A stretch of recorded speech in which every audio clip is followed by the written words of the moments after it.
పోతిన మహేష్ పై సంచలన ఆరోపణలు చేశారు జనసేన కాకినాడ పార్లమెంటు ఉపాధ్యక్షుడు మధు వీరేష్. మహేష్ చేసుకున్న తప్పిదాల వల్లే సీటు రాలేదని చెప్పారు ఆయన. జనసేన పార్టీ వల్ల ఆస్తులు అమ్ముకున్నామని చెప్పడం హాస్యాస్పదంగా ఉందని, జనసేన జెండాలు తగలబెట్టే దమ్ము నీకు ఉందా అని ప్రశ్నించారు. దమ్ముంటే విజయవాడ ఎక్కడికి రమ్మంటావో చెప్పు, వస్తానని సవాల్ విసిరారు మధు వీరేష్. ఏ రకమైన కలెక్షన్స్ చేస్తావో, ఏ రకంగా వసూలు చేస్తావో, నువ్వు ఎలాంటి హెరాస్మెంట్లు చేసి సెటిల్మెంట్లు చేసావో పార్టీ దగ్గర పూర్తిగా ఫైల్స్ ఉన్నాయి కాబట్టే నీ ఫైలు సీటు దాకా వెళ్ళలేదు. కాబట్టి నువ్వు దయించి ఇక ఇలాంటివి కూడా మాట్లాడడం మానేసి ఉన్న మినిమమ్ ఆ వైట్ అండ్ వైట్ డ్రెస్ అయినా మిగులుద్ది. నువ్వు బ్యానర్లు తగలబెట్టేసేంత సీన్ నీకు లేదు.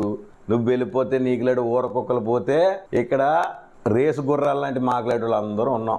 నీ స్టేజ్ ఏంటో, నీ బతుకేంటో మాకు అందరికీ తెలుసు. పోతుల మహేష్, నిన్ను ఈ స్థాయికి మాట్లాడవలసి వస్తుందని నేను ఎప్పుడు అనుకోలేదు. నువ్వు 20 మంది ఉన్నారు, నువ్వు ఫ్లెక్స్లు కాలుతుంటే ఆ 20 మందిలో 15 మంది వైసీపీ వాళ్ళు, అక్కడ ఎవరున్నారు జనసేన వాళ్ళు? నువ్వు చెప్పు. విశ్వ ప్రయత్నం చేసావు. ఈ